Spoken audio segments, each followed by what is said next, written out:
نحمده ونستعينه ونستغفره ونؤمن به ونتوكل عليه ونعوذ بالله من شرور أنفسنا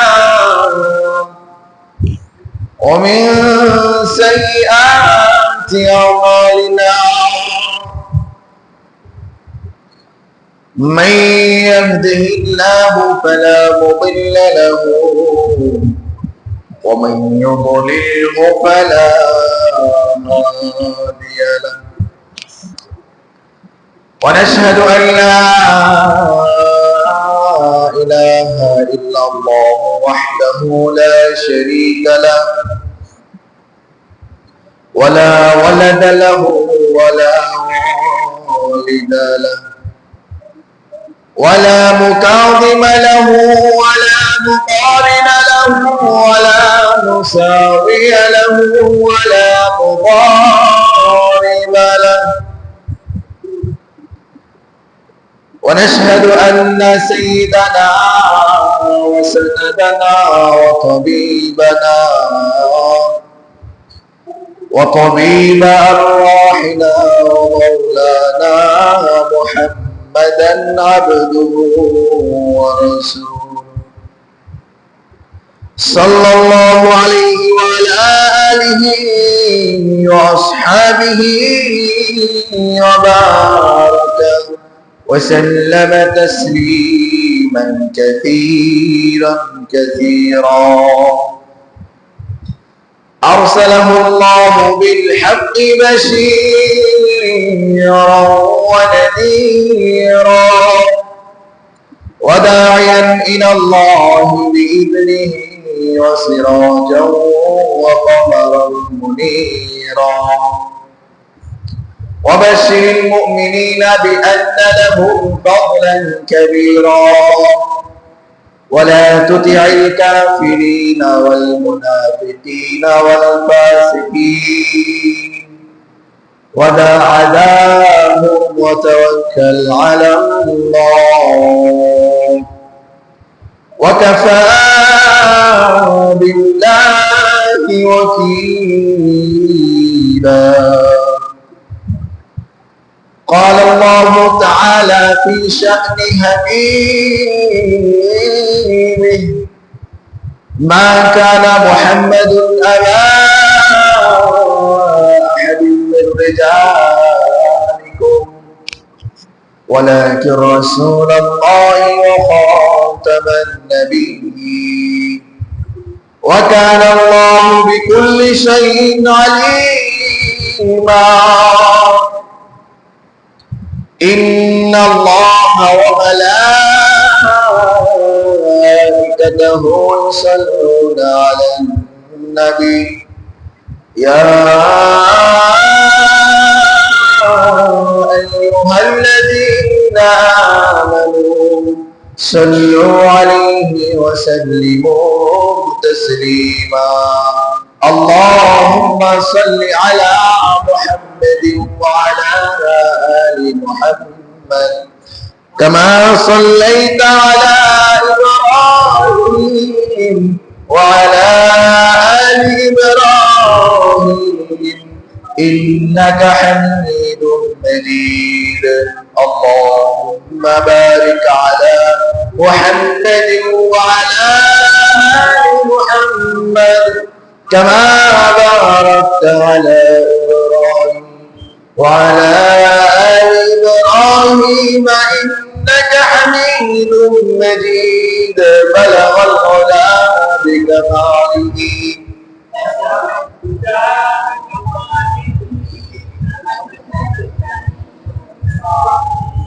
صلوا عليه وآله بلغ العلا بكماله كشف الدجى بجماله حسنت جميع خصاله صلوا عليه وآله. اللهم إني أعوذ بك من شر لساني ومن شر الفهم ومن شر السمع أستغفر الله أستغفر الله أستغفر الله ربي من كل ذنب وأتوب إليه لا حول ولا قوة إلا بالله العلي العظيم সর্বপ্রথম শুকরিয়া জ্ঞাপন করছি সেই মহান রব্বুল ইজ্জতের দরবারে যে পরওয়ারদিগার মাওলা আমাদেরকে সুস্থতা দান করেছেন, মাগরিবের নামাজের জন্য জামাতের জন্য মসজিদে কবুল করেছেন। এই জন্য অন্তরের অন্তরস্থল থেকে মহব্বতের সহিত কালিমাতুশ শুকর আদায় করে সবাই একত্রে উচ্চ স্বরে বলি আলহামদুলিল্লাহ।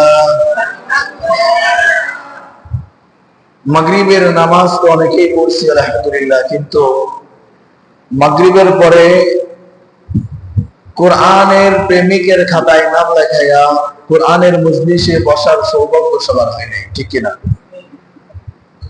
কোরআনের জন্যই তো আমরা এখানে বসছি, নাকি অন্য কোনো কারণে? কোরআনকে ভালোবেসে বসছি। আচ্ছা, কোরআনকে ভালোবাসলে লাভ না লস? কোরআনকে ভালোবাসলে কি লাভ একটু পরে বলি। কিন্তু কোরআনকে ভালো না বেসে কোরআনের এগেনিস্টে দেয় আজকে যাকে বন্ধু মনে হচ্ছে, যে বন্ধুর সাথে আড্ডা দিতে আমরা চায়ের দোকানে বসে আছি, এদের উদাহরণ উপমা একটুখানি খেয়াল করি আমরা।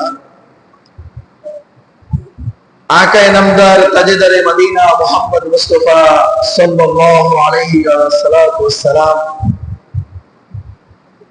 মানবতার দূত, ঠিক কিনা? বিশ্ব মানবতার দূত, আমার আপনার নেতা, আমার আপনার আইডল,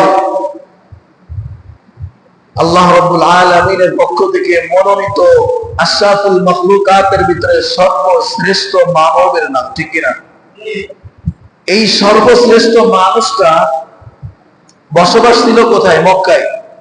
একটু খেয়াল করেন, আজকের দুনিয়ার বন্ধু, আজকের দুনিয়ার বান্ধব, যার জন্য, যার সাথে আড্ডা দেওয়ার জন্য, যার সাথে গল্প করার জন্য আজকে কোরআনের মজলিস ত্যাগ করতেছি, তাহার উদাহরণ কেমন, তাহার এই সঙ্গটা আপনার জন্য কি বয়ে আনতে পারে, একটু উদাহরণ দেখলেই বুঝতে পারবেন। মক্কার বাসীর ভিতরে একটা প্রচলন ছিল, ওরা মেহমান আপ্যায়ন করতো অনেক বেশি। মেহমান আপ্যায়ন করতো। মেহমানদের যদি কোনো মেহমান কোনো বাড়ি থেকে না খেয়ে ফিরে যাইতো, তাহলে ওর থেকে লজ্জাজনক কোনো বিষয় মনে করতেন না তারা। তো মক্কার যারা সর্দার লেভেলের ছিল, নেতা লেভেলের ছিল, এদের ভিতরে একজন ছিল উকবা ইবনে আমের। এই উকবা ইবনে আমের আবু জাহেল, আবু লাহাব, উতবা, শাইবা এদের সিরিয়ালের মানে নেতৃস্থানীয়, এবং যে কয়জন অকট্ট শত্রু ছিল আমার হাবিবের, আপনার নবী, এদের ভিতরে একজন। এই উকবা ইবনে আমের দাওয়াত দিছে মানুষদেরকে তার বাসায় খাওয়ার জন্য। মুহাম্মদকেও দাওয়াত দিছে।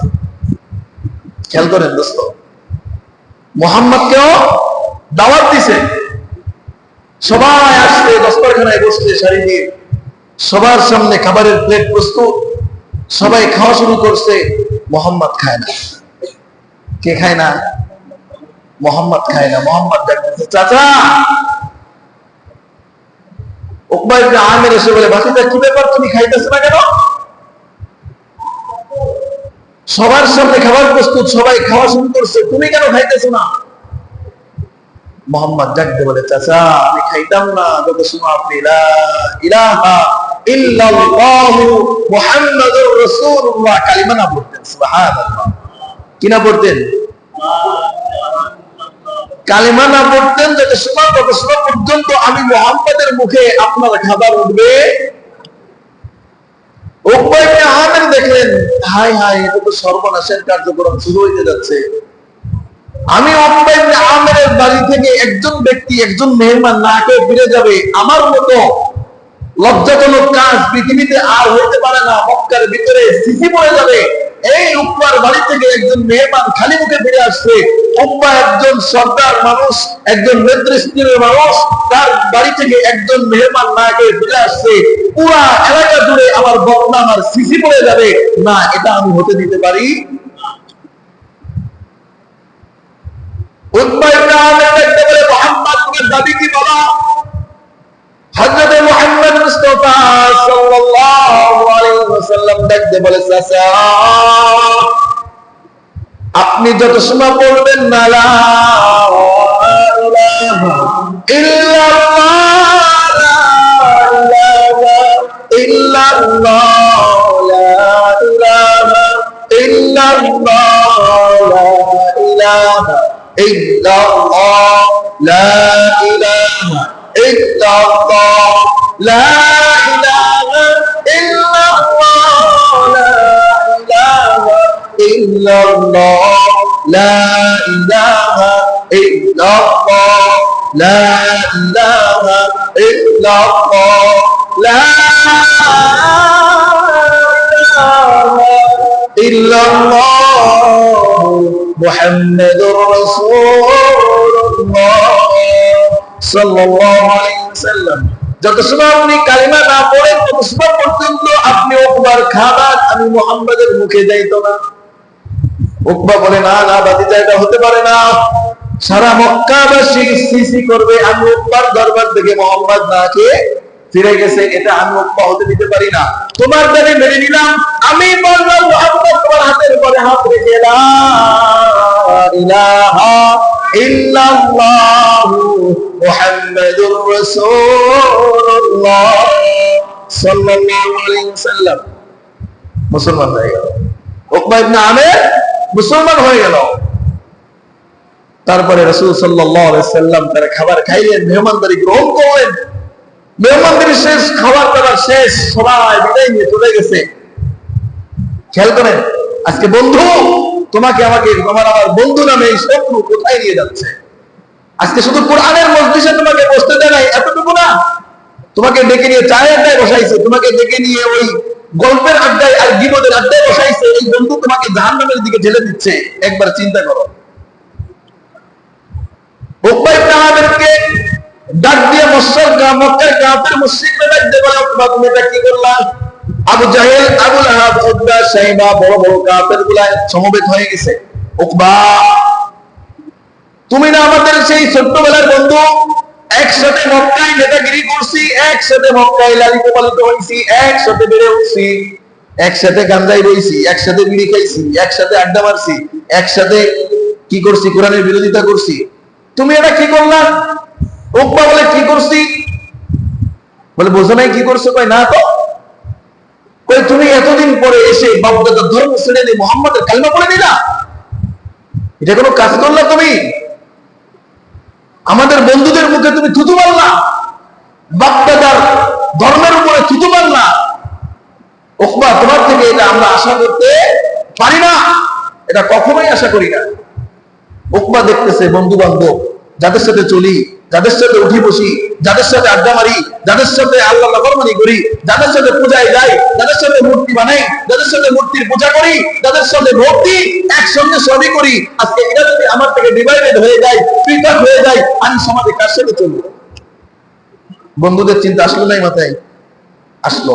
এখন উকবা ডাকতে বলে, বন্ধু। বলে, জি। বলে, তাহলে কি করতে পারি? বলে, তোমাদের সাথে আমাদের বন্ধুত্ব থাকবে না, আর বন্ধুত্ব নাই। বলে, না আমি তো বন্ধুত্ব ছাড়তে চাই না। কি করলে না থাকবে বলো, আমি তাই করব। আবু জাহেল, আবু লাহাব, উতবা, শাইবা ডাকতে গেল, উকবা তুমি এই মুহূর্তে মুহাম্মাদের দরবারে যাইবা, মুহাম্মাদের কাছে যে তার মুখের উপরে থুতু নিক্ষেপ করে বলবা, মুহাম্মদ পরে কালিমা থেকে ফিরায় দিয়ে গেলাম। নাউজুবিল্লাহ কইতেন না, বাড়িতে বলেন। উকবা ইবনে আমের বলল, আচ্ছা ঠিক আছে বন্ধু, বন্ধুত্ব যদি এই কাজ করলে টিকে থাকে আমি সেই কাজ করতে রাজি। উকবা ইবনে আমের চলে গেছে মুহাম্মাদের দরবারে। মুহাম্মদ, ভাতিজা শোনো। জি বলেন চাচা। আমি তো বিপদে পড়ে তোমার কালিমা গ্রহণ করছিলাম, সামনে থুতু নিক্ষেপ করে বলতেছে এ নাও তোমার কালিমাটা আমরা ফিরে দিয়ে গেলাম। আজকে উকবা ইবনে আমের কালিমা পড়ছিল, মুসলমান হয়েছিল, জান্নাতে যাওয়ার সুযোগ ছিল কিনা? ছিল কিনা? এই অবস্থায় যদি আল্লাহ নিয়ে যাইতেন সুনিশ্চিত জান্নাত ছিলেন, সাহাবীর খাতায় নাম উঠতো। আজকে বন্ধুর জন্য, এই বন্ধু নামক শত্রুদের সঙ্গে সঙ্গ দেওয়ার জন্য, বন্ধুদের রিকোয়েস্ট রাখার জন্য আজকে চিরস্থায়ী ভাবে জাহান্নামী হয়ে গেছে। সঙ্গে সঙ্গে আল্লাহ আয়াত নাযিল করে দিয়েছে, ওয়ায়াউমা ইয়াতুদ যালিমু আলা ইয়াদাইহি, উকবা নিজের হাতে নিজেকে জাহান্নামে ঠেলে দিল। সঙ্গে সঙ্গে আয়াত নাযিল করে দিয়েছে আল্লাহ, আমার বন্ধুর মুখে থুতু মারছ, আমার বন্ধুর সামনে থুতু মেরে কালিমা নিক্ষেপ করে কালিমা ফিরায় রেজাইতেছো, শোনো উকবা, এই বন্ধুর শত্রুগুলো আজকে তোমাকে জাহান্নামে ফেলে দিল, চিরস্থায়ী ভাবে তোমার জন্য জাহান্নাম বরাদ্দ করে দিলাম আমি আল্লাহ। আজকে বন্ধুরূপে যে শত্রুগুলা আমাকে আপনাকে আল্লাহর নাফরমানিতে যুক্ত করতেছে, আল্লাহর নাফরমানি দিকে টেনে নিয়ে যাচ্ছে, অদস্ত লিখে নিতে পারো কাল কিয়ামতের ময়দানে, শুধু কিয়ামত অনেক দূরে দোস্ত, কবর থেকে শুরু করে জাহান্নাম পর্যন্ত তোমার এই বন্ধু নামের শত্রু তোমাকে জাহান্নামে পৌঁছায় দেবে। এজন্য সাবধান, বন্ধু বানাইতে গেলেও কিছু শর্ত আছে, আমি ওদিকে যাবো না, এখন আলোচনা বিষয় না। বন্ধু কাকে বানাবেন, বন্ধু কারে বানাবেন, মৌলিক তিনটা শর্ত বলি আজকে। আমার আপনার তো সঙ্গী লাগবে, লাগবে না? চলতে ফিরতে উঠতে বসতে দুনিয়ার ভিতরে চলতে গেলে, সংসারাদি করতে গেলে, সমাজ ভিতরে বসবাস করতে গেলে মানুষের সাথে মানুষের মিশতে হয়। মানুষ মানুষের কাছে মুখাপেক্ষী হয়, কিন্তু বন্ধুরূপে গ্রহণ করতে হলে কাকে গ্রহণ করব? তিনটা মৌলিক কথা মনে রাখবেন। এক নম্বর, যে আপনার সঙ্গে মিশলে বা আপনি যার সঙ্গে মিশলে 10টা কথার ভিতরে 8টা কথা আল্লাহ সম্পর্কে বলে। সুবহানাল্লাহ। কার কথা বলে? আজকে দুনিয়ায় এমন একজন বন্ধু আছে যে তার সাথে ঘুরলে আল্লাহর কথা স্মরণ করায় দেয়, আছে? 2 নম্বর শর্ত, যার দিকে তাকাইলে আল্লাহ আল্লাহর রাসূলের কথা মনে পড়ে। সুবহানাল্লাহ। এমন কোন মুসলমান, এমন কোন নামদারি এই মুমিন মুসলমানের ভিতরে তাকাইলে নবীর একটা সুন্নাত খুঁজে পাওয়া যায়? আগে থেকে বুড়া পর্যন্ত নবীর কোন সুন্নাত খুঁজে পাওয়া যায়? ওর দিকে তাকাইলে, তোমার আমার দিকে তাকাইলে নবীর কথা মনে পড়ে, তোমার আমার দিকে তাকাইলে আল্লাহর কথা স্মরণ হয়, এমন বন্ধু বানানো যাবে।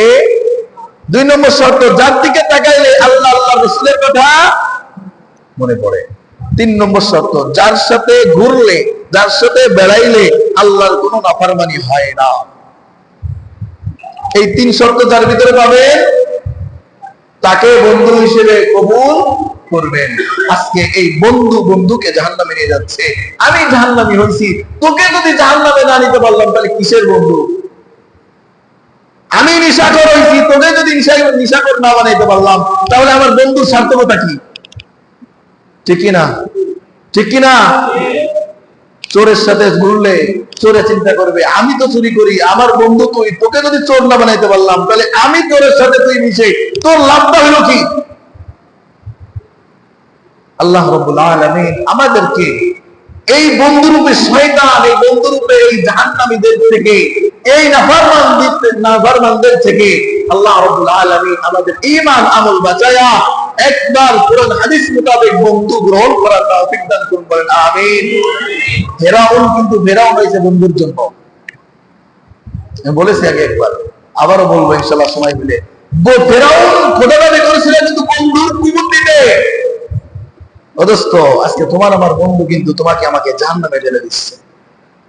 তোমার আমার গলায় গলায় হাত দিয়ে যে বন্ধু পীড়িত করতেছে, এই বন্ধু তোমার আমার ভালো চাইতেছে না, এই বন্ধু আমাকে জাহান্নামের দিকে নিয়ে যাচ্ছে, তোমাকে জাহান্নামের দিকে আগাইতেছে। তোমার একজন বন্ধু দেখাও যে বন্ধু তোমাকে আল্লাহ আল্লাহ রাসূলের কথা স্মরণ করায়, তুমি কিছুদিন, তুমি যখন তখন মরে যেতে পারো এই মরণের কথা স্মরণ করায়, আখিরাত বলতে কিছু আছে এই কথা স্মরণ করায়, আল্লাহর বিচারের কাঠগড়ায় তোমার দাঁড়াইতে হবে, তোমার এই যৌবনের হিসাব দিতে হবে, এমন একজন বন্ধু তোমাকে স্মরণ করায় দেয়, দেখাও। আছে? নাই। আল্লাহু আকবার। আল্লাহ রাব্বুল আলামিন আমাদের এই দুনিয়ার সমস্ত ফিতনাগুলো থেকে হেফাজত থাকার তৌফিক দান করুন, বলেন আমিন।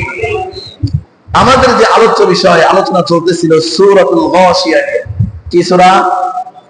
সূরাতুল গাশিয়া। গাশিয়া মানে কি? এক কথায় কিয়ামত। এক কথায় কি? কিয়ামত। এই কিয়ামতের এই সূরার ভিতরে তিনটা বিষয় আলোচনা বলছিলাম।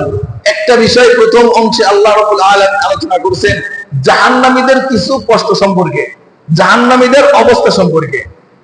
দ্বিতীয় বিষয় আলোচনা করেছেন জান্নাতীদের অবস্থা বুঝে, জান্নাতীরা জান্নাতে কিভাবে থাকবে, কি কি নিয়ামত পাবে, কয়েকটা উল্লেখ করেছেন। এরপরে আল্লাহকে যে আল্লাহ মানবা না, কেন মানবা না? আল্লাহ কি আল্লাহর যোগ্য না? আল্লাহ কি তোমার আমার রব হওয়ার যোগ্য না? অবশ্যই যোগ্য, 100% যোগ্য। এটা শুধু দাবি না, এটা যুক্তিতেও আসে। সেই যুক্তিগুলো আল্লাহ লক্ষ্য করতে বলে কিছু নিদর্শনের দিকে তাকাইতে বলছে। এই নিদর্শনের দিকে তাকাও, আমি যে তোমার রব নিঃসন্দেহে তুমি নিজেই বুঝে যাবা। এই জন্য আমাদের এই সূরায় তিনটা বিষয় শিক্ষা গ্রহণ করতে হবে। গত সপ্তাহে আমরা আলোচনা করেছিলাম জাহান্নামবাসীদের, যে আলোচনা করেছিল আল্লাহ এই জাহান্নামীদের কিছু হালত সম্পর্কে, ঠিক কিনা? এই জাহান্নামীদের হালত সম্পর্কে আলোচনা করেছিলাম। কিন্তু আল্লাহ রাব্বুল আলামিনের একটা সিফাত, যেখানে আল্লাহ রাব্বুল আলামিন কষ্টের কথা বলে সঙ্গে সঙ্গে শান্তির কথাও বলে। ইন্না মাআল উসরি ইসরা, কষ্টের সাথেই সুখ, কষ্টের সাথেই। জাহান্নামীদের কথা শুনছি, আযাবের কথা শুনছি, মনটা ভীত সন্ত্রস্ত হয়েছে কিনা? জাহান্নামের ভয়ে চোখে পানি আসছে কিনা? এখন আপনার জন্য সুসংবাদ। আপনি যেহেতু জাহান্নামকে ভয় করছেন, এই জন্য আপনার জন্য সুসংবাদ। কারণ একটা মা যখন সন্তানের মা হইতে যায়, প্রসব যন্ত্রণা যত বৃদ্ধি হয়, সুখের খবর তত ঘনিয়ে আসে, ঠিক কিনা? কষ্ট যত বেশি হয়, সুখ তত কাছায় আসে, সুখের খবর তত ঘনিয়ে আসে। প্রসব যন্ত্রণা যত বেশি হয়, সন্তান দুনিয়াতে আসার সময় তত কাছায় আসে। এই জন্য জাহান্নামীর কথা শুনছেন, জাহান্নামীদের হালত শুনছেন, অবস্থা শুনছেন। এখন রব্বুল আলামিন আপনাকে সুখবর দিয়ে জান্নাতীদের হালত বলবেন। কালকে আমাদের ময়দানে রব্বুল আলামিনের সামনে হাসরের ময়দানে মানুষ দুই শ্রেণীতে বিভক্ত হবে। কয় শ্রেণী? দুই শ্রেণী, একটা বামপন্থী, একটা ডানপন্থী। একটা বামপন্থী, একটা ডানপন্থী। বামপন্থীদের আলোচনা আমরা শুনছি এবং করছি। এখন আমরা ডানপন্থীদের আলোচনা শুনবো। নিশ্চয়ই আল্লাহ রাব্বুল আলামিনের ঘোষণা অনুযায়ী যদি কোরআনের সাথে দুষ্ট বন্ধুত্ব করতে পারো, যদি কোরআনের সাথে সম্পৃক্ত রাখতে পারো, যদি কোরআনকে ভালোবেসে কবরে দেখতে পারো, আল্লাহ রাসূল বলেন আল কুরআন লাকা ওয়া আলাইক, যদি কোরআনকে ভালোবেসে দেখতে পারো, তোমার মৃত্যু থেকে শুরু করে জান্নাতে পৌঁছানো পর্যন্ত তোমার সঙ্গ চলবে না। এই কোরআন তোমার সর্বপ্রথম যে দায়িত্বটা পালন করবে, যখন আজরাইল আলাইহিস সালাম তোমার দরবারে উপস্থিত হবে, মালাকুল মাউত এই কোরআন সর্বপ্রথম তার সামনে দিয়ে দেওয়া হবে। সুবহানাল্লাহ। তোমার মৃত্যু যন্ত্রণাকে লাঘব করে দিবে। দ্বিতীয়ত তোমাকে শান্তি মতো ঘুম পড়ায় দিবে। দেওয়ার পরে কবরে যখন রেখে আসবে, মুনকার নাকির সওয়াল জবাবের জন্য আসবে, কোরআন একটা বাচ্চার রূপে রূপ নিবে। বলেন সুবহানাল্লাহ। এই কোরআনের সাথে বন্ধুত্ব করলে লাভ কি একটুখানি বুঝাই দিচ্ছি। একটা বাচ্চা রূপে রূপ নিবে। কেমন বাচ্চা? হাদিসের ভিতরে আসছে, দেখবেন যখন বাচ্চা 5-6 বছর বা 4-5 বছরের বয়স হয়, নাদুস নুদুস হয়, তখন ধরতে মনে চাই, একটু কোলে নিতে মনে চাই, একটু চুমু খাইতে মনে চাই, তার প্রতি একটু ভালোবাসা, আবেগ বেড়ে যায়, ঠিক কিনা? হাদিসের ভিতরে আসছে এই কোরআন ওই বাচ্চার রূপ ধারণ করবে, যে বাচ্চা দেখলে কাছে নিতে মনে চাই, একটু আদর করতে মনে চাই। দেখবেন যখন মুরব্বী হয়ে যায়, দাদা হয়ে যায়, নানা হয়ে যায়, তখন ছোট ছোট নাতি পুতাদেরকে নিয়ে খেলা করে, ঠিক কিনা? কারণ কি? ওদের প্রতি তার আবেগ, তার ভালোবাসাটা উতলায় পড়ে। ঠিক এমন একটা সূরাত, এমন একটা সূরাতের মানুষ এই কোরআন রূপ ধারণ করে আপনার পাশে বসে যাবে। সুবহানাল্লাহ। মুনকার নাকির কবরের ভিতরে আসবে, কোরআন ডাকতে বলবে তোমরা কারা? মুনকার নাকির বলবে আল্লাহ, আল্লাহর পক্ষ থেকে এই ব্যক্তিকে সওয়াল জবাবের জন্য আসছি। বলে এটা আমার বন্ধু। বলে তুমি কে? বলে আমি কোরআন। সুবহানাল্লাহ। আমি কোরআন, আমার বন্ধু ঘুমায় আছে, আমি দুনিয়ায় নির্যাতিত ছিলাম, আমি দুনিয়ায় নিবৃত্ত ছিলাম, আমি দুনিয়ায় জালেমের জুলুমের ভিতরে ছিলাম, আমাকে সে দুনিয়ায় ছাড়ে নাই, আমার বিপক্ষে যায় নাই, আমার পক্ষ নিছে, হাজারো অত্যাচার সহ্য করছে, হাজারো ঘর দোকানদার উপর দেখেছে, রাত্রে ঘুম আমার জন্য কামাই করছে। আজকে আমার বন্ধুকে ডাকা যাইতো না, আজকে আমার বন্ধুকে যতদিন জান্নাতে পৌঁছাতে না পারবো, আমার বন্ধুকে আমি ঘুম ভাঙাইতে দিব না। সুবহানাল্লাহ বলেন না? তোমাদের কি বলার আছে আমার সঙ্গে বলো, আমি উত্তর দিব আমার বন্ধুর পক্ষ থেকে। বলে না, তোমাকে তো প্রশ্ন করার অর্ডার পাই নাই। বলে যাকে অর্ডার কে দিছে? বলে আল্লাহ দিছে। বলে আল্লাহকে যায় বলো, কোরআন আমাদেরকে তার বন্ধুকে জাগাইতে দিচ্ছে না। আল্লাহ রাব্বুল আলামিনের কাছে পেশ করবে, ইয়া রাব্বুল আলামিন, তোমার কোন পাগলের কবরে বাজাইছো? পাশে বসে থাকা এই বাচ্চাটা তো তাকে জাগ্রত করতে দেয় না। বলে কে, তার পরিচয় কি? বলে সে তার পরিচয় কোরআন বলে দেয়। বলে হ বন্ধু, আমার বন্ধু সে, আমার কোরআনের বন্ধু ছিল দুনিয়াতে, এখন আমার কোরআন তার বন্ধু হয়ে গেছে। জান্নাতে না যাওয়া পর্যন্ত শুধু তোরা না, ফেরেশতা তোরা না, কিয়ামতের ময়দানে তার সাফায়েত আমার কবুল করতে হবে। অর্থাৎ আর যাওয়ার দরকার নেই, সওয়াব দেওয়ার দরকার নেই, আমি আল্লাহ আমার বন্ধুর পক্ষ থেকে সওয়াব জব করে দিলাম, যা যা যা যা আমার বন্ধুর জন্য জান্নাতের নিয়ামতের ব্যবস্থা করে দে। এটা হচ্ছে ছোট একটা ফায়দা। এটা বললাম ছোট একটা ফায়দা, কোরআনকে বন্ধু বানানো ছোট একটা ফায়দা, হাদিসের ভাষ্য অনুযায়ী। আসেন এবার আমরা আলোচনা করি, কাল কিয়ামতের ময়দানে একটা দল হবে বামপন্থী, যেটা আমরা গত সপ্তাহে আলোচনা করেছি। এদের ভয়াবহতা, এদের আযাবের প্রখরতা, এদের আযাবের করুণ অবস্থা। এখন এরপরে আল্লাহ রাব্বুল আলামিন বলতেছে, ওয়াজুহু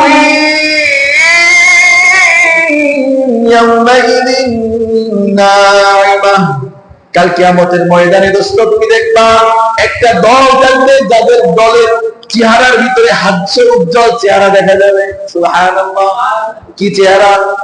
হাস্য উজ্জ্বল চেহারার ভিতরে আনন্দ প্রস্ফুটিত হইতেছে, চেহারার ভিতরে খুশি অনুভব হইতেছে, চোখের দিকে তাকাইলে দেখা যায় তার মধ্যে আনন্দে আরেকজন নাই। দেখবেন যদি ছেলে মেয়ে পরীক্ষা দেয়, ইন্টার পরীক্ষা দিছে, এসএসসি পরীক্ষা দিছে, রেজাল্ট হয়ে গেছে, আজকে রেজাল্টের দিন, বাবা মা যায় নাই, ছেলে একা গেছে, ছেলে রেজাল্ট শিটটা হাতে নিয়ে পিছনে আস্তে আস্তে হেঁটে আসতেছে, বাবা মা বসে আছে, বাবা তাকাইতেছে, বাজার কি খবর?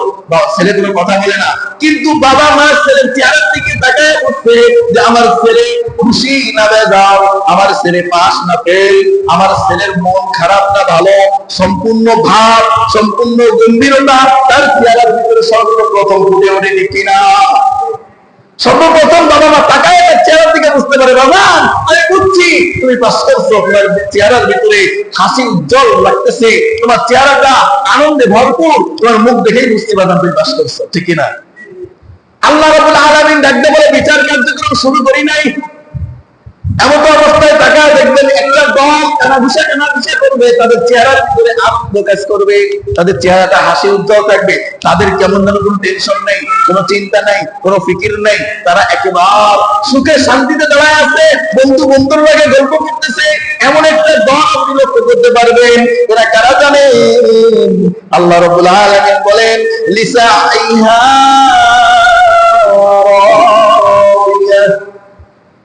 এরা ওই সমস্ত লোক যারা দুনিয়ায় চেষ্টা করছে। খেয়াল করেন, আজকে সবাই ধরা খাইবে এই আয়াতের প্রেক্ষিতে, যারা ভণ্ডামি করে, যারা বিভিন্ন অজুহাত গ্রহণ করে, সমাজের ভিতরে সবাই ধরা খাওয়া। লিসাইহা রাদিয়া, আল্লাহ রাব্বুল আলামিন বলে তাদের সন্তুষ্টির কারণ কি জানো তুমি? লিসাইহা, দুনিয়াতে থাকা অবস্থায় তারা চেষ্টা করছে আমি আল্লাহকে সন্তুষ্ট করার জন্য। সুবহানাল্লাহ, এখানে বসছি কার সন্তুষ্টির জন্য? নামাজে আসি কার সন্তুষ্টির জন্য? টুপিটা মাথায় দিই কার সন্তুষ্টির জন্য? এই জুব্বাটা গরমে, এত গরম প্রহর হওয়ার পরেও জুব্বাটা গাইতে খুলি না, কার ভালোবাসার জন্য? আল্লাহর ভালোবাসার জন্য নামাজ পড়ি, আল্লাহর ভালোবাসার জন্য মসজিদ গড়ে আসি, আল্লাহর ভালোবাসার জন্য কোরআনকে ভালোবাসি, আল্লাহকে পাওয়ার জন্য হক পথে থাকি, হক কথা বলি, হক দলের সাথে সমস্ত স্বরে কথা বলি, ঠিক কিনা? আল্লাহ রাব্বুল আলামিন বলে এরা চেষ্টা করছে একদল বলে না, তুমি যে নামাজ পড়তেছো তোমার নামাজ কবুল হবে কিনা তুমি জানো? আছে না এরকম স্লোগান পার্টি? আছে না? আমি যে নামাজ পড়বো না, আমি তো জাহান্নামী, এটা তুমি বলতে পারো? আসেনি স্লোগান পার্টি? নামাজ না পড়লে কি হয়েছে, ইমান ঠিক আছে? আছে না? তোমরা নামাজ পড়ে জান্নাতি হয়ে গেছে বলতে পারবা? আছে না স্লোগান পার্টি? আল্লাহ রাব্বুল আলামিন এখানে কিন্তু কবুল হওয়া না হওয়া কথা বলে নেই। আল্লাহ ডাইরেক্ট বলতেছে তারা চেষ্টা করছে। তারা কি করছে? যখন সন্তান সুফল কামায় নিয়ে আসে, তখন বাবা মা বলে, বাজান তুমি পাস করার পিছনে তোমার আপ্রাণ চেষ্টা ছিল, তুমি যথেষ্ট চেষ্টা করছো, এই চেষ্টার ফলাফল আজকে তুমি পাইছো। আল্লাহ রাব্বুল আলামিন বলতেছে, দুনিয়ায় সব কাজ করতো আমি আল্লাহকে সন্তুষ্ট করার জন্য, এই যে করার জন্য করতো, এই জন্যই আজকে তারা হাসির উজ্জ্বল। আল্লাহ রাসূল সাল্লাল্লাহু আলাইহি সাল্লামের কাছে একদিন এক মুরব্বী আসছে, একবার গ্রাম্য মানুষ, সাদা সিধে মানুষ, মুরব্বী, কালেমা পড়ছে, মুসলমান হয়েছে। আল্লাহ রাসূল যে সবক দিয়ে দিছে, নামাজ পড়বা, যাকাত আদায় করবা, যেভাবে বলছে সেভাবে চলে।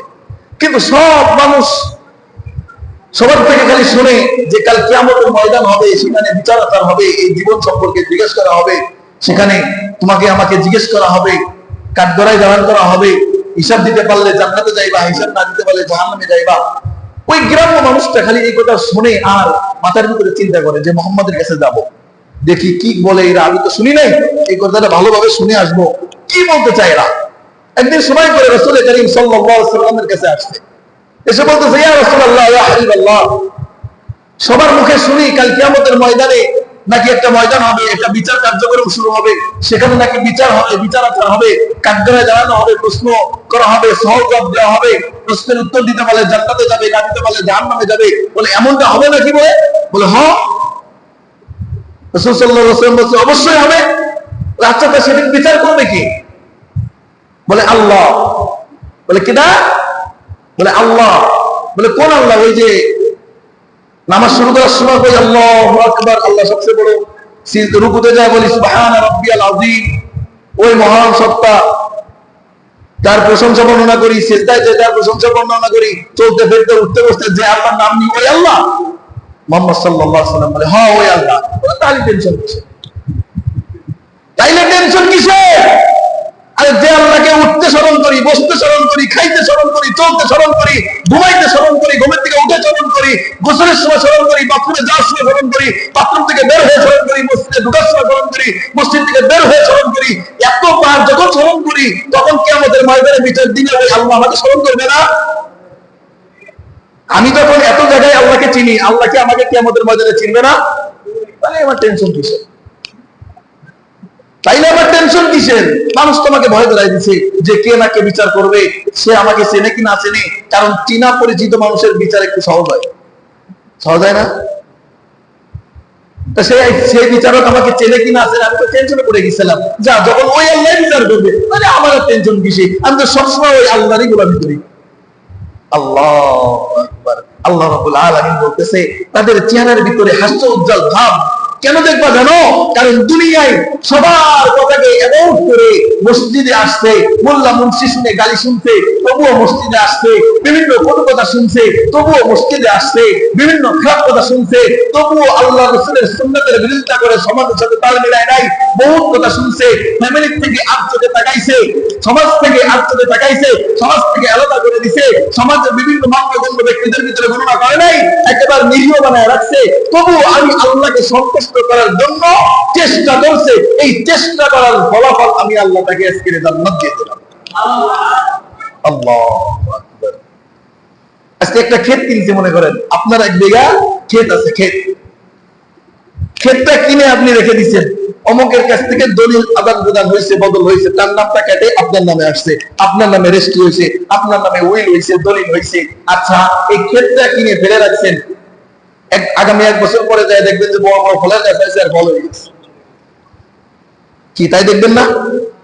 বড় বড় ফলের গাছ হয়ে গেছে অটোমেটিকলি, আর বড় বড় ফল প্যাকেটে পড়ে আছে, আপনাকে হাতে নিতে রাখতেছে, ঠিক কি না? কোনদিন হইব? একটা ক্ষেত কিনে ফেলে রাখলে ওই ক্ষেতে কোনদিন ফসল হইব? আচ্ছা, খেতে মনে করেন ফসল হইব না, কিন্তু একটা বীজ থেকে, একটা দানা থেকে,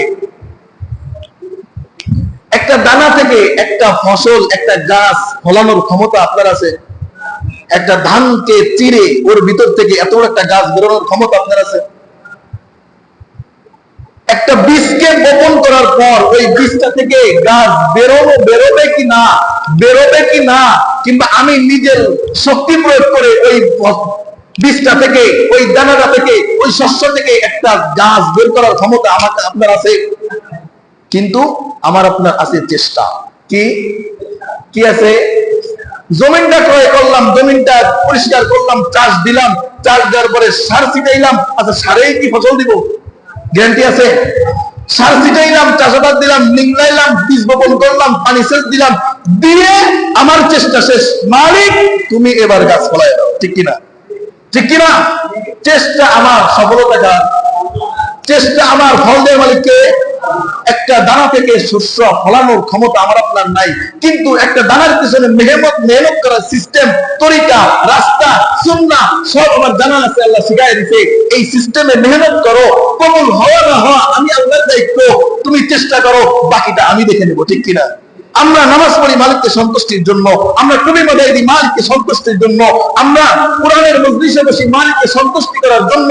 আমাদের চেষ্টা এতটুকু, কবুল হবে কিনা মালিক জানে। আল্লাহ রাব্বুল আলামিন বলে ইসাইহা রাদিয়া, তারা দুনিয়ার ভিতরে এতটুকু চেষ্টা করছে দেখা আজকে তাদের চেহারার ভিতরে হাস্যোজ্জ্বল জান্নাতি আলো ভেসে উঠছে। কিন্তু যারা চেষ্টা করে না, এরা ওই স্লোগান পার্টি, ক্ষেত একটা কিনে রাখছি, 1 বছর পরে যায় দেখবো ফলন হয়ে ভরে গেছে, যায় জুড়ি নিয়ে যায় তুলে আনবো। এই পার্টি কোন পার্টি? এই পার্টি যারা এই স্লোগান দেয়। আল্লাহ রাসূল স্পষ্ট বলে দিয়েছে, আল কাইসু মান দানা নাফসাহু ওয়া আমিলা লিমা বাদাল মাউত। আরে জ্ঞানী তো ওই ব্যক্তি, জ্ঞানের পরিচয় তো ওই ব্যক্তি দেয় যে ব্যক্তি মরণের পরের জিন্দেগির কথা স্মরণ করে দুনিয়ায় চলে। ওয়াল আজিজু মান ইত্তাবা নাফসাহু হাওয়া। আর সবথেকে নির্বোধ, গোবর, আহম্মক, নালায়েক, পাপাচার ওই ব্যক্তি যে সম্পূর্ণ আল্লাহর উপরে ভরে দিয়ে ওয়াতামান্না আলাল্লাহ, যা করবেন সবই তো আল্লাহই করবেন, আমার কিছু করার নাই। অর্থাৎ ক্ষেত আল্লাহ দিছে, ফসলও আল্লাহ দিবে, বীজ আমার বপনের দরকার নাই, পানি সেচ দেওয়ার দরকার নেই, নিংড়ানোর দরকার নেই। আল্লাহ যদি চাহে তা ফসল দিবে, আর না চাহে তো দিবে না। এই ব্যক্তি সব থেকে নির্বোধ, নির্বোধ। আল্লাহ রাসূল বলেন এই ব্যক্তির মতো বলদ, গোবর আর পৃথিবীতে দ্বিতীয়টা নাই। সবকিছু আল্লাহর উপরে ভরে দেয় যে আল্লাহ যা চাই তাই করবে। আমি বসে আছি, এটাও আল্লাহ বলেছেন তাই। আমি নামাজ পড়ি না, এটাও আল্লাহর হুকুম। এমন স্লোগান পার্টি আছে না? আসেনি? ওদের কথাই আল্লাহ রাব্বুল আলামিন বলল, এরা সব এই দোকার বেড়াজালে আবদ্ধ, আর ওরাই সফল কাম। লিসাইহা রাদিয়া, যারা মালিককে সন্তুষ্ট করার চেষ্টা করছে, কবুল হয়েছে কিনা এটা তো আমি আল্লাহর দায়িত্ব, আমি মালিকের দায়িত্ব। সে চেষ্টা করছে, সেই চেষ্টার জন্যই আজকে বিচারের আগে দিয়েই দেখবেন দোস্ত, ওদের চেহারার ভিতরে হাস্যোজ্জ্বল ভাব, হাস্যোজ্জ্বল একটা সূরত ভেসে উঠছে। সুবহানাল্লাহ। এবার এদেরকে বলতেছে তারা সন্তুষ্ট হয়ে যাবে কাল কিয়ামতের ময়দানে আমি আল্লাহর উপরে। কিভাবে সন্তুষ্ট হবে? এবার দুনিয়ার সাথে একটু আমার আপনার চিন্তাধারা তো জান্নাতের সুখ কোনোদিন আসবে না। জান্নাতের সুখটা এমন সুখ দোস্ত যেটা আমার আপনার চিন্তাধারা এতো না। ছোট্ট একটা উদাহরণ দিচ্ছি, দেখেন। এক মুজাহিদ জিহাদের ময়দানে গেছে। কোথায় গেছে? জিহাদের ময়দানে। জানেন জিহাদের ময়দানে যারা যায় এরা কিন্তু কিসের জন্য যায় বলেন তো? জীবন দেওয়ার জন্য যায়। কিসের জন্য যায়? জীবন নিয়ে ফিরে আসবে এই আশা করে কেউ যুদ্ধের ময়দানে যায়?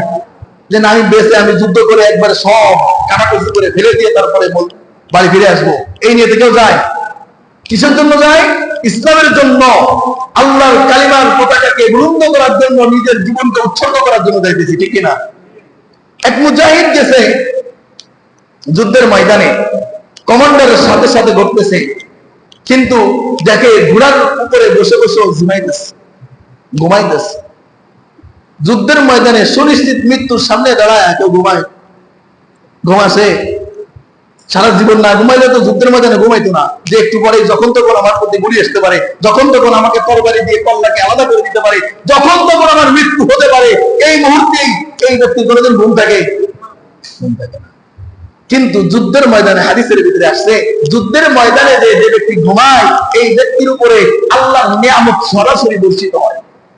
সুবহানাল্লাহ। যুদ্ধের ময়দানে যায় যাদের ঘুম আসবে, মনে করবেন ডাইরেক্ট আসমান থেকে ওই ব্যক্তির উপরে আল্লাহর রহমত বর্ষিত হচ্ছে। কমান্ডার ডাকতে বলে, বন্ধু তুমি ঘুমাইতেছো কেন? যখন ডাক দিছে তখন ওই মুজাহিদ হাউমাউ করে ঠেলে উঠছে। বলে কি বললেন? বলে তুমি তো দেখতেছি ঘুমাইতেছো। ভাই কাহিনী তো একটা হয়ে গেছে। বলে কি কাহিনী? ওই মুজাহিদ ছিল রোজাদার। কারণ অধিকাংশ মুজাহিদরা রোজা অবস্থায় জিহাদের ময়দানে যায়। যদি মৃত্যুটা হয় রোজা অবস্থায় হয়, রোজাদার হিসেবে হয়। হাদিসের ভিতরে আসছে প্রত্যেকটা মুজাহিদ রোজা অবস্থায় জিহাদের ময়দানে গেলে ওই অবস্থায় যদি শহীদ হয়ে যায় তার ইফতারের ব্যবস্থা জান্নাতে হয়ে যায়।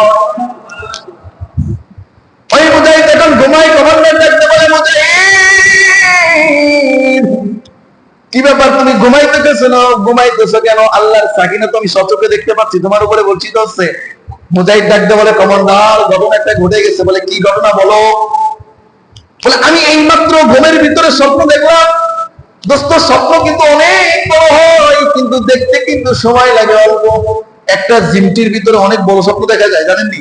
স্বপ্নের ভিতরে টাইম লাগে কম, কিন্তু অনেক বিস্তারিত স্বপ্ন দেখা সম্ভব। 2-3 সেকেন্ডে 2-3 ঘন্টার স্বপ্ন দেখা যায়।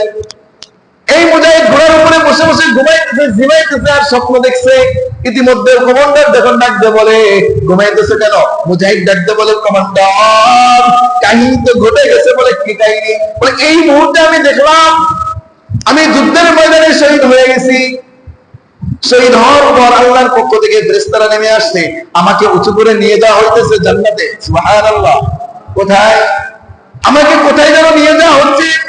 আমাকে নিয়ে যে বড় একটা প্রাসাদের দিকে আমি লক্ষ্য করছি। বিশাল বড় একটা আলিশান প্রাসাদ, বড় একটা বিল্ডিং দেখা যায়। জীবনে কোনোদিন ওই বিল্ডিং আমি কল্পনাও করি নাই। কিন্তু আশ্চর্যের বিষয়, বিল্ডিংটা এমন জায়গা, চারপাশে এমন ফুলে ফলে সজ্জিত আকর্ষণীয় ফল।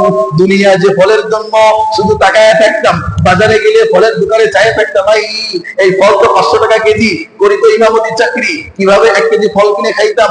না না না না, এই ফল কিনে খাওয়ার সমান তো আমি ইমামের না, এভাবে তাকায় থাকতাম, কিন্তু খাইতে পারতাম না। আমি দেখি ওই প্রাসাদের চারপাশে এমন ভাবে ফুল ফুলে সাজানো যে যেখানে তাকাইলে আমার মন ছুটে যায়, দৌড়ায় ঢুকতে মনে চায়।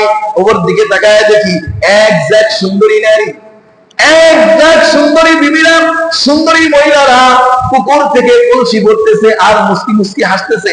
সবার নজর আমার দিকে তাকাইতেছে আর কি যেন কানে কানে বলতেছে। আমি তাদের কথা শুনি নাই, আমাকে ওখানে ছেড়ে দিয়ে বলা হয়েছে যাও তুমি যাও।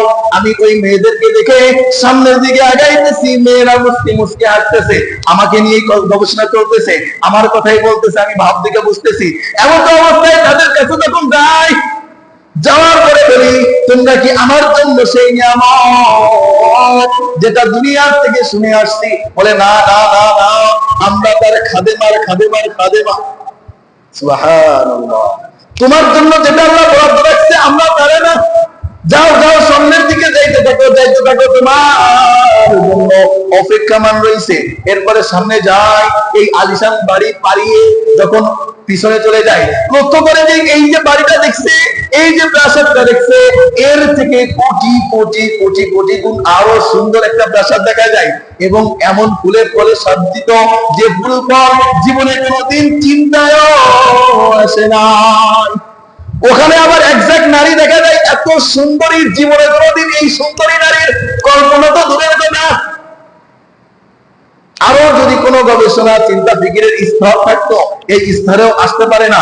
ওই যে নারীদেরকে প্রথম চান্সে যেটা দেখছি, এদের থেকে কোটি গুণ সুন্দরী, এবং আমার দিকে তাকায়া মুস্কি মুস্কি হাসতেছে আর বলতেছে চলে আসছে দেখো, চলে আসছে দেখো, এভাবে আমাকে নিয়ে গবেষণা করতেছে।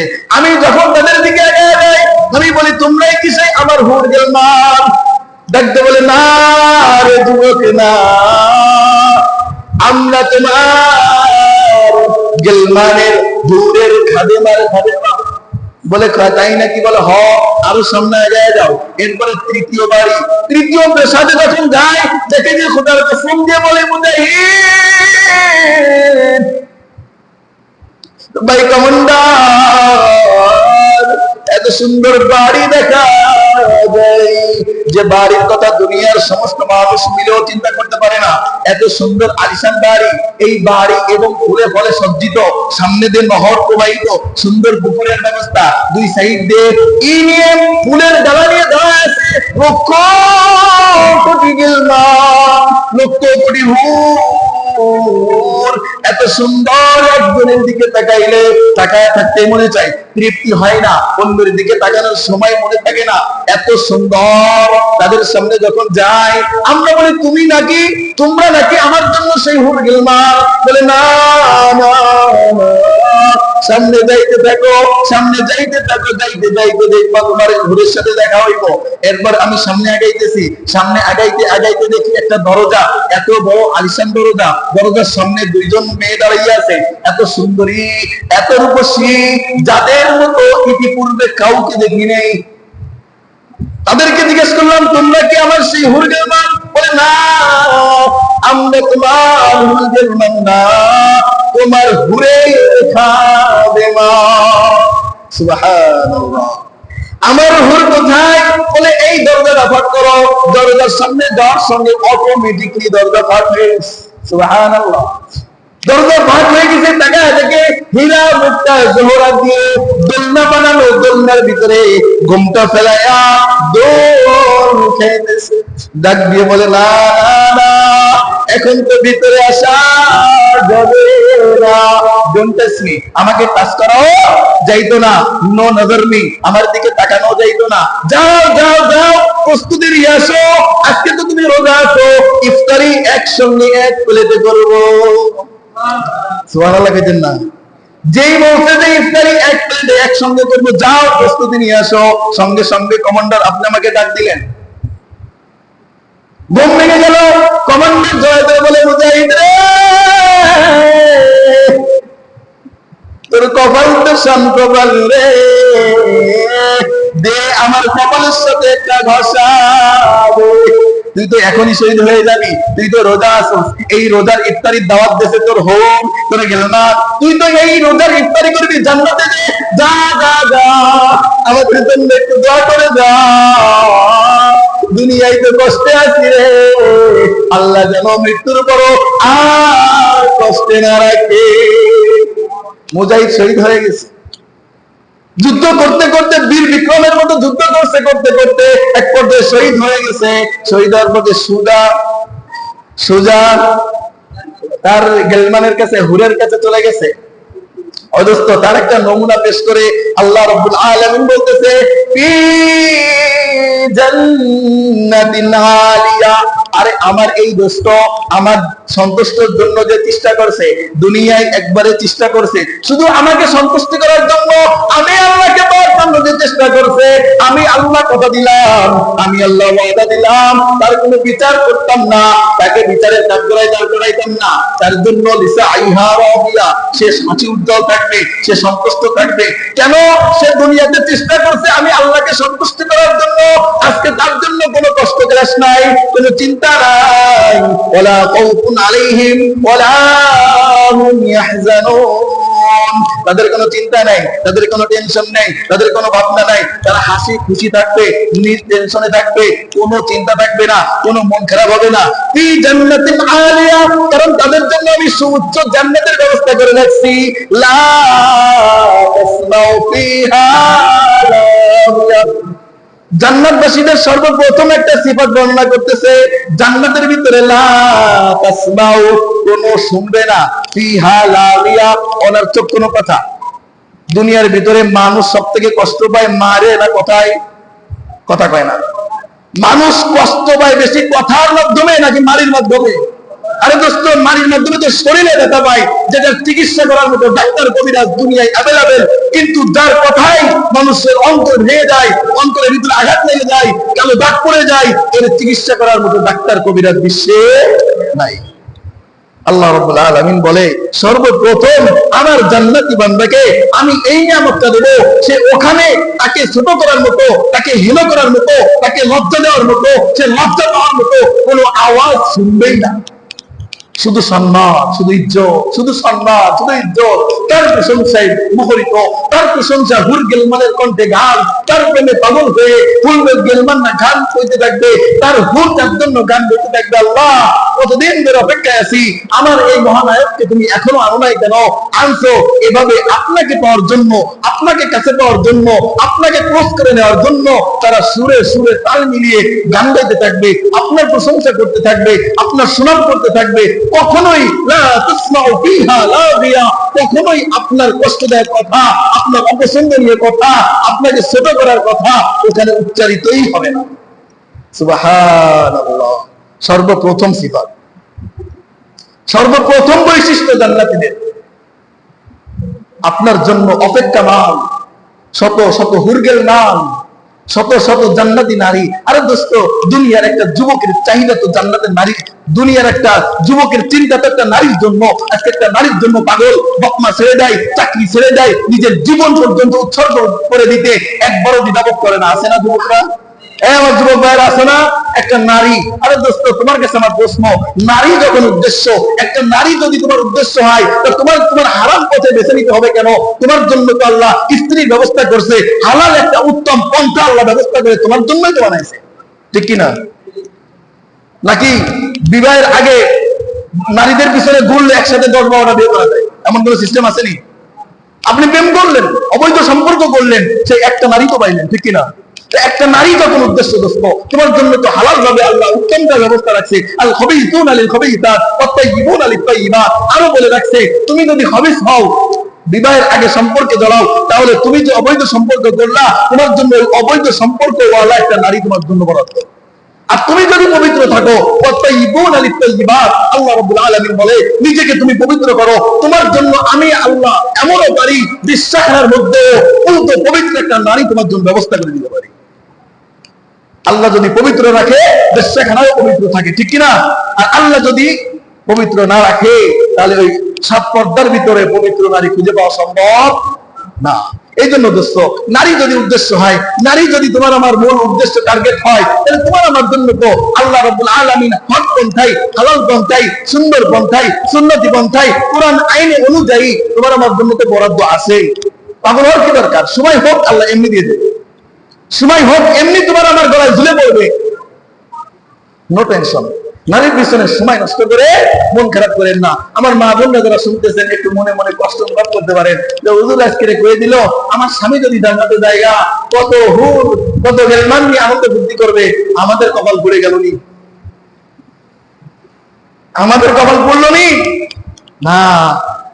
আমার আম্মা জানেরা, আপনারা যদি জান্নাতি হইতে পারেন, আপনার স্বামীর জন্য ওই হুরটা হবেন আপনি, যে হুরের চেহারা সাধারণ পাবলিক যদি তার স্ত্রী জান্নাতি না হয়, তাকে যে হুরটা দেওয়া হবে, আল হাদিসের ভিতরে আসছে, আপনি স্ত্রী যদি জান্নাতি হতে পারেন, স্বামীর অনুগামী হয়ে চলতে পারেন, পর্দার সহিত চলতে পারেন, ইসলামকে মেনে চলতে পারেন, তাহলে আল্লাহ রাসূল ওয়াদা করেছেন আপনার জন্য ওই হুরের 70টা হুরের চেহারা একসঙ্গে করে আপনার স্বামীর জন্য বরাদ্দ রাখবেন। সুবহানাল্লাহ। আপনাকে বানানো হবে আপনার স্বামীর হুরটা, আর স্বাভাবিক হুর থেকে আপনার চেহারা হবে 70 গুণ পাওয়ার ওয়ালা, সৌন্দর্য ওয়ালা। এই জন্য মা বোনরা জান্নাতি হওয়ার সব থেকে সহজ পথ। এদের ইনকামের টেনশন নেই, আছে নাই? যাদের আছে তাদের চিন্তাধারায় সমস্যা আছে। এদের ইনকামের টেনশন নাই। স্বামী যদি হারাম এনে নেয়, আপনার কৈফিয়ত নাই। স্বামী যদি চুরি করে আপনাকে খাওয়ায়, আপনাকে জিজ্ঞেস করা হবে না কিয়ামতের ময়দানে কোন রাস্তায় উপার্জন করছো, আপনার স্বামীকে ধরা হবে। আপনাদের জন্য একেবারে সহজ, জান্নাতে যাওয়া একেবারেই সহজ। 4টা কাজ করলে, কয়টা কাজ? 4টা কাজ। 1 নম্বরে 5 ওয়াক্ত নামাজ। মহিলারা এই ক্ষেত্রে কিন্তু সব থেকে অলস। 5 ওয়াক্ত নামাজের ক্ষেত্রে সব থেকে গাফিলাতি করে কারা? মহিলারা। 1 নম্বরে 5 ওয়াক্ত নামাজের প্রতি যত্নবান হবে। 2 নম্বরে রমজানের রোজাগুলা ঠিকমতো রাখবেন, যদি কাজা হয়ে যায় তার পরবর্তীতে কাজা আদায় করে নেবেন। 3 নম্বর পরিপূর্ণ পর্দার সহিত চলার চেষ্টা করবেন। 4 নম্বর যে কাজটা দোস্ত, আমার আম্মা জানেরা শুনে রাখেন একটু ভালো করে, আপনি আপনার স্বামীর আনুগত্য হয়ে চলবেন। স্বামীর আনুগত্য না হইলে কোন স্ত্রী জান্নাতে যাইতে পারবে না। তবে হ্যাঁ, যদি স্বামী ইসলাম বিরোধী কোন হুকুম দেয়, এই হুকুম মানা যাইতো না। অর্থাৎ আপনাকে পর্দায় চলতে বলে, আপনি চলেন না। আপনাকে নামাজ পড়তে বলে, আপনি পড়েন না। আপনাকে টিভি দেখতে নিষেধ করে, আপনি টিভি দেখেন। আপনাকে মোবাইলে চ্যাট করতে নিষেধ করে, আপনি চ্যাট করেন। এই যে স্বামীর আনুগত্যের বাইরে চলে গেলেন। বাজারে যাইতে নিষেধ করে, আপনি বাজারে যান। নিজের পছন্দের কাপড় কিনতে নিষেধ করে, স্বামী পছন্দ করে এনে দিলে পছন্দ হয় না। না, এইটা চলতো না। আপনি যাবেন পরপুরুষের ঠেলা খাবেন আর নিজে যা পছন্দ করে নিয়ে আসবেন, স্বামীর কথা অ্যাভয়েড করে যায়। নো, আপনার এই অভ্যাস থাকলে আপনি জান্নাতে যাইতে পারবেন না। এই চারটা কাজ যদি মা বোনেরা করতে পারে, আপনাদের জন্য আল্লাহ রাব্বুল আলামিন সরাসরি মরবেন আর জান্নাতে যাবেন, মরবেন আর জান্নাতে যাবেন। এই জন্য দোস্ত, মা বললে আমাদের মন খারাপ করার দরকার নেই। আপনি যদি জান্নাতে যেতে পারেন, তাহলে আপনার মনের মতো আপনার স্বামীকে বানায় দেবে, আর আপনার স্বামীর জন্য ওই হুরটা আপনি হবেন, যে হুরটা সাধারণ হুরের থেকে 70 গুণ পাওয়ারওয়ালা, চেহারাওয়ালা হবে। সুবহানাল্লাহ কইতেন না? আল্লাহু আকবার। আল্লাহ রাব্বুল আলামিন বলতেছে, যারা জান্নাতে যাবে সর্বপ্রথম তাদের বৈশিষ্ট্য, তারা তাদেরকে অপমানিত করা, ছোট করা, হীন করা এমন কোন আওয়াজ তারা জান্নাতে শুনবে। 2 নম্বর, ফিহা আইনুন জারিয়া, তাদের জন্য প্রবাহিত নহরের ব্যবস্থা। কিসের ব্যবস্থা? দেখবেন আমাদের এলাকায় যদি রেস্টুরেন্ট হয়, কি হয়? রেস্টুরেন্ট হয়, কপতি জোড়ায় জোড়ায় আসে। ওই রেস্টুরেন্টের ভিতরে বেশি ঢুকবে যে রেস্টুরেন্টটা নদীর উপরে, পানির উপরে, তল দিয়ে পানি দেখা যায়, পানির সাইডে বসতে ভালো লাগে, ঠিক কিনা? মুরব্বীরা তো এই সমস্ত করে না, এলাকা মজা বোঝে না, যুবকরা বোঝে। প্রেম করে যারা বা স্ত্রীকে নিয়ে ঘুরতে যায় যারা, এরা দেখবেন ওই রেস্টুরেন্টে বসতে যায় যে রেস্টুরেন্টটা খোলামেলা, নদীর উপরে ছোট ছোট ঝুপড়ি বানানো, ছোট ছোট জায়গা বানানো, পুরপুরে নদীর থেকে বাতাস আসে, খোলা বিল থেকে বাতাস আসে, ওইটার ভিতরে বসতে ভালোবাসে, ঠিক কিনা? আল্লাহ রাব্বুল আলামিন বলে, জান্নাতটা এমন এক জায়গায়, তোমার পেশাবটা এমন এক জায়গায় দেওয়া হবে, ফিহা আইনুন জারিয়া, তার ভিতর থেকে অসংখ্য নহর প্রবাহিত হতে থাকবে। একটা দুধের নহর, একটা শরাবের নহর, একটা মধুর নহর, একটা এভাবে নহর প্রবাহিত হতে থাকবে। আপনার যখন যেটা মনে চাইবে তখন সেটাই আপনি উন্মুক্ত ভাবে পান করতে পারবেন। 3 নম্বর সিফাত, আল্লাহ রাব্বুল আলামিন বলে, ফিহা সুরুরুম মারফুআ, তাকে আপ্যায়ন করার জন্য, ফিহা সুরুরুম মারফুআ, তার যে শয়ন কক্ষ হবে, কি কক্ষ? শয়ন কক্ষ থাকার জন্য যে খাটটা, পালঙ্গটা হবে, এই পালঙ্গটা অটোমেটিকলি লিফট হবে। কি হবে? অটোমেটিকলি লিফট নিচে থাকবে, আপনি বসে পড়বেন, শুয়ে পড়বেন, লিফটটা আস্তে করে উচ্চ আলিশান হয়ে যাবে, আলিশান হয়ে যাবে। সুরুরুম মারফুআ, সুউচ্চিত এমন একটা খাট, এমন একটা পালঙ্গ, এমন একটা আলিশান জায়গা হবে যে জায়গা অটোমেটিকলি আপনার কষ্ট করে সিঁড়িতে উঠতে হবে না, নিচু থাকবে, আপনি বসে পড়বেন, ব্যাস উঁচু হয়ে যাবে, এমন আলিশান হয়ে যাবে। 2 সাইড দিয়ে আপনার ঘুর গেলমানরা দাঁড়ায় দাঁড়ায় থাকবে, আপনার জন্য পানি পাত্র নিয়ে, আপনার জন্য উপহার উপঢৌকন নিয়ে, আপনার কি লাগবে সবকিছু প্রস্তুত করে নিয়ে দাঁড়ায় থাকবে। সুবহানাল্লাহ। এমন একটা আলিশান চেয়ার, আলিশান খাট, আলিশান বসার স্থান, শোয়ার স্থান আপনাকে আল্লাহ রাব্বুল আলামিন দান করবে। ফিহা সুরুরুম মারফুআ ওয়া আকওয়াবুম মাওদুআ, ইয়া রাব্বুল আলামিন তুমি তো নহর দিলা, দুধের নহর, মধুর নহর, শরাবের নহর, কিন্তু পান করতাম কি করে? আল্লাহ রাব্বুল আলামিন বলে, এই যে খাদেমাগুলো দেখতেছো না, এই যে এত সময় যে খাদেমার কথা বললাম, তোমার হুর পর্যন্ত পৌঁছাইতে লক্ষ লক্ষ খাদেমা, এইগুলো সব তোমার খেদমতে ব্যস্ত থাকবে। পানির এমন স্বর্ণের পাত্র, পানির রূপার পাত্র, পানির জন্য হীরার পাত্র নিয়ে হাতে করে নিয়ে নিয়ে দাঁড়ায় থাকবে, এগুলো সাজানো থাকবে। আল্লাহ রাব্বুল আলামিন বলেন, ওয়া আকওয়াবুম মাওদুআ, এই পানির পাত্রগুলো তোমার জন্য সারিবদ্ধ থাকবে। মধু খাইতে মন চাচ্ছে, সঙ্গে সঙ্গে উঠায় তোমার গালে তুলে দিবে, খেয়ে নাও। পানি খাইতে মন চাচ্ছে, শরাব খাইতে মন চাচ্ছে, তোমার দুধ খাইতে মনে চাচ্ছে, সঙ্গে সঙ্গে মুক্তার গ্লাস, স্বর্ণের গ্লাস, স্বর্ণের পাত্র উঠায়া উঠায়া তোমাকে পান করায় দেবে। তোমার হাতে ধরে পান করতে হবে না। রব্বুল আলামিন আর কি দিয়ে বোঝাবে তোমাকে? দোস্ত, তুমি কি সুখে খুঁজতেছো? আরে দুনিয়ায় কি সুখে করো?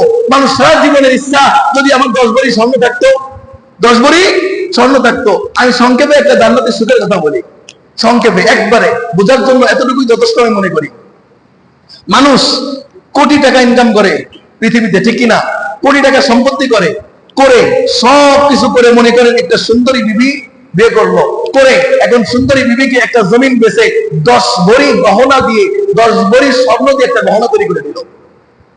একটা গহনা তৈরি করে দিল। এই 10 ভরি স্বর্ণের দাম বর্তমান মনে করেন যে 17 লক্ষ টাকা। এখন 17 লক্ষ টাকা দিয়ে একটা গহনা, তার পরিশ্রমের টাকা, ক্লান্তির টাকা, তার ঘাম ঝরানো টাকা, রক্ত পানি করা টাকা দিয়ে সর্বোচ্চ চূড়ান্ত সুখ খুঁজলো। কিসের সুখ? যে স্বর্ণ করা, একটু গহনা করা, একটু বিবিকে সন্তুষ্ট রাখার জন্য বা নিজে ব্যবহার করার জন্য একটা স্বর্ণের ব্যবস্থা করা। আল্লাহ রাব্বুল আলামিন তোমাকে বুঝাইছে দুনিয়ার সর্বোচ্চ সুখ যেটা মানুষ খোঁজে, তোমার জন্য জান্নাতে সবথেকে নিম্ন সুখ সেইটা। কিভাবে? দুনিয়ায় সব কিছু বিসর্জন দিয়ে সমস্ত কষ্ট ক্লেশকে এক জায়গা করে একটু স্বর্ণের মালিক হইতে চাও, আর তোমাকে আল্লাহ জান্নাত এমন জান্নাত দিবে যে জান্নাতের একটা ইট হবে স্বর্ণের, একটা ইট হবে রূপা। সুবহানাল্লাহ কইতেন না? আচ্ছা, দেয়াল গুলো আমাদের কোনো কাজে লাগে? এই যে দেয়াল, মসজিদের দেয়াল, আমরা এখানে বসে আছি, আমাদের কোনো কাজে রাখতেছে? আমরা ব্যবহার করতেছি না।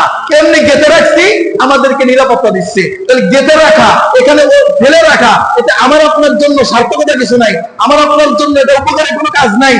এই জায়গাটা আল্লাহ রাব্বুল আলামিন দুনিয়ার সর্বোচ্চ চাহিদাটাকে লাগায় রাখছে।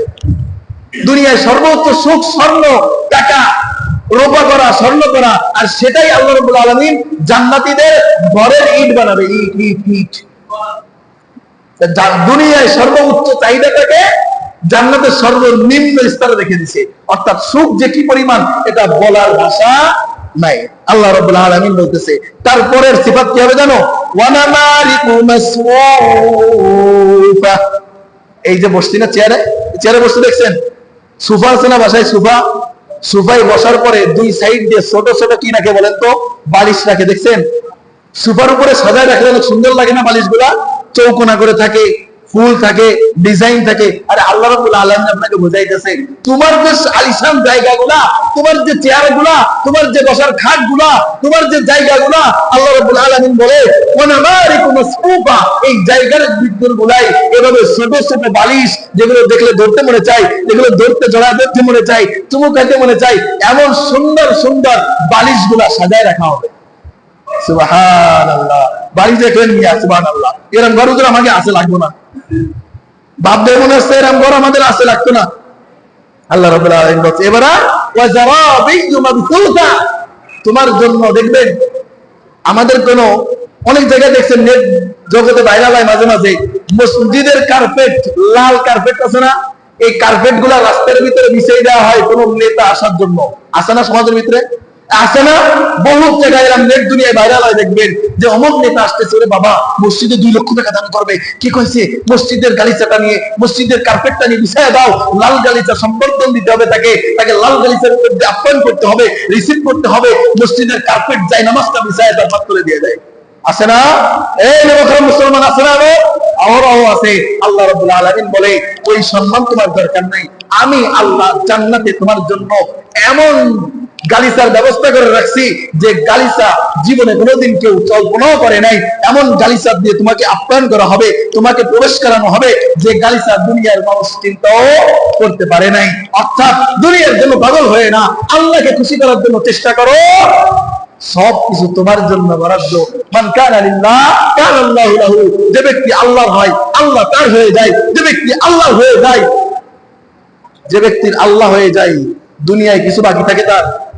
জান্নাতে কিছু বাকি থাকবে তার? আল্লাহকে পাওয়ার চেষ্টা করো। আল্লাহকে তো পেয়ে গেলাম না, সব পেয়ে গেলাম, আর আল্লাহকে তো পাইলা না, দুনিয়ায় তুমি কিছুই পাইলা না, সব ধোকা ধোকা ধোকা। মরে যাও, কোটি টাকা সম্পত্তি ও 3 টুকরা কাপড় নিয়ে যাইবো, রাস্তার একটা ফকির ও 3 টুকরা কাপড় নিয়ে যাইবো। অর্থাৎ তোমার ভিতরে আর ফকিরের ভিতরে কোনো ডিভাইডেড নাই, কোনো দামের পার্থক্য নাই মালিকের কাছে। এটাই বুঝাইছে দোস্ত। এটা যদি বুঝে আসে, নসিহত এতটুকুই যথেষ্ট। আল্লাহ রাব্বুল আলামিন আমরা যা শুনলাম, আমাদের কথাগুলোর পরে, কোরআনের পরে সহিহ সঠিকটা বুঝে বুঝে আমল করার তৌফিক দান করুন। বলেন আমিন। ওয়া আখির দাওয়ানা আলহামদুলিল্লাহি রাব্বিল আলামিন।